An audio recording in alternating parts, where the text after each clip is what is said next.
مفتی طارق مسعود کے بیانات کے لیے مفتی صاحب کے آفیشیل چینل مفتی طارق مسعود سپیچز کو سبسکرائب کریں۔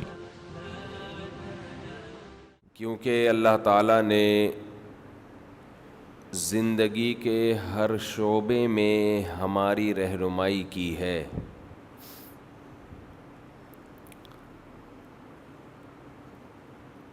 خرچ کرنا، اپنے مال میں سے اللہ کے لیے حصہ نکالنا، یہ بھی نماز کی طرح عبادت ہے۔ کہاں خرچ کرنا ہے، کتنا خرچ کرنا ہے، کیسے خرچ کرنا ہے، کس جذبے کے ساتھ خرچ کرنا ہے، ان سب باتوں کے بارے میں بھی اللہ، اس کے رسول صلی اللہ علیہ وسلم کی طرف سے ہدایت موجود ہے۔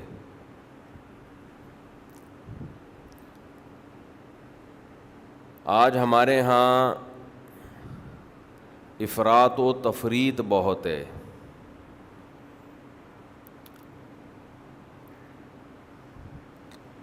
بعض لوگ بے تحاشا ہاتھ کھول دیتے ہیں اور بعض لوگ کنجوسی کرتے ہیں، جہاں خرچ کرنا ہے وہاں بھی نہیں کرتے۔ پھر بعض لوگ یہ سمجھتے ہیں کہ شریعت میں خرچ کرنے کا جو حکم ہے اس کا تعلق صرف مال سے ہے، پیسوں سے ہے۔ حالانکہ ایسا نہیں ہے۔ اللہ نے آپ کو جو صلاحیتیں بھی دی ہیں، جو ہنر آپ کے پاس ہے، جو بھی اسکلز آپ کے پاس ہیں، ان کے بارے میں بھی شریعت کا حکم ہے کہ یہ ہنر، یہ صلاحیتیں، یہ مہارتیں آپ نے کہاں اور کتنی خرچ کرنی ہیں۔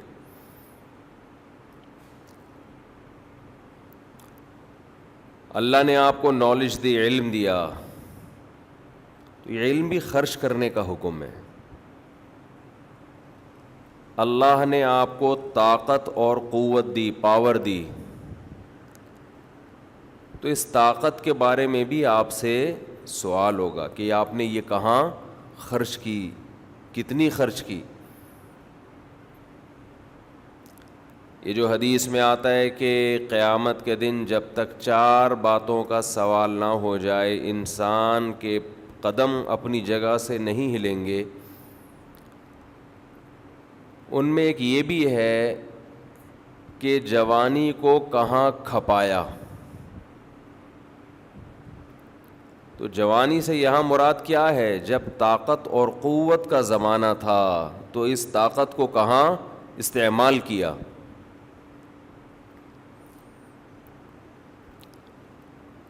اللہ نے آپ کو دماغ کی بھی ایک طاقت دی ہے، سوچنے کی، ہر انسان کو دی ہے اللہ نے۔ اس سوچنے کی طاقت کو کہاں کھپانا ہے۔ یہ نہیں کہ جو مرضی الٹا سیدھا سوچتے چلے جاؤ۔ لوگ آج سوچ رہے ہوتے ہیں الٹی الٹی چیزیں، فساد۔ اللہ نے آپ کو علم دیا ہے، اس علم کو کہاں استعمال کرنا ہے۔ بہت سے لوگوں کے پاس نالج ہے، وہ نالج تعمیر کے بجائے تخریب کاری میں، لڑائیوں میں استعمال ہو رہی ہے، لڑوانے میں استعمال ہو رہی ہے، پھوٹ ڈالنے میں استعمال ہو رہی ہے۔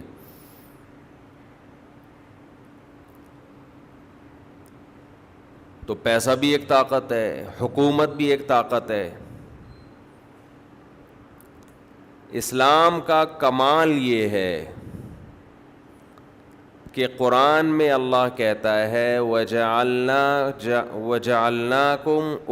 وَكَذَلِكَ جَعَلْنَاكُمْ أُمَّةً وَسَطًا، ہم نے تم کو معتدل امت بنایا ہے، بیلنسڈ معتدل امت۔ اس کا کیا مطلب ہے؟ جتنی قوتیں، جتنی صلاحیتیں، جتنی طاقتیں اللہ نے آپ کو دی ہیں، آپ اگر اسلام پہ چلتے ہیں تو مطلب ان تمام چیزوں میں توازن قائم رکھتے ہیں, بیلنس رہتا ہے آپ کا, وہ خراب نہیں ہوتا. غیرت بھی ایک قوت ہے انسان کے اندر, حیا بھی ایک قوت ہے. غیرت بھی اعتدال سے, حیا بھی بولیں اعتدال سے.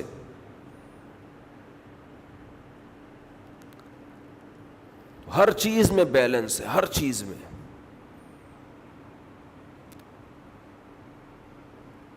ایک عقل ہے مثال کے طور پر, سوچنے کی طاقت اللہ نے ہر ایک کو دی ہے. آپ اگر سوچتے ہی نہیں ہیں, بغیر سوچے سمجھے کام کر رہے ہیں, تو یہ بھی اعتدال سے تجاوز. کیوں؟ اللہ نے آپ کو سوچنے کی طاقت دی تھی, آپ وہ استعمال, بولو بھائی, بولنے کی طاقت دی ہے نا, تو وہ بھی تو استعمال کرنی پڑے گی نا. وہ بولنے پر بھی نہیں بول رہے تو اس کا مطلب وہ قوت استعمال ہی نہیں کر رہے آپ. دولہا سے پوچھا جا رہا ہے, قبول ہے, وہ بولتا ہی نہیں آگے سے. اب ہم اس سے پوچھیں کیوں نہیں بول رہا, تو کوئی دوست کہے کہ یہ خاموش مزاج ہیں. تو بھائی بولنے کے موقع پہ تو بولنا پڑے گا نا, اتنی خاموش مزاجی. یہ اس کا مطلب اللہ نے جو بولنے کی طاقت دی ہے وہ آپ استعمال کر ہی نہیں رہے. اور قاضی نے ابھی پوچھا نہیں ہے کہ بولو, پہلے ہی بول رہے قبول ہے, تو یہ بھی بے اعتدالی ہے یا نہیں ہے؟ اس کا مطلب جہاں بولنا نہیں ہے وہاں بولنا, جہاں قاضی نے بولنا ہے پہلے وہاں دولہا پہلے بولنا شروع کر دے. کتنی اچھی مثال سامنے آ گئی, دیکھو دولہا کی مثال, اس سے سب کی سمجھ میں بات آ گئی. بیلنس, اعتدال. بولنا بھی ایک قوت ہے, طاقت ہے, ہر صلاحیت.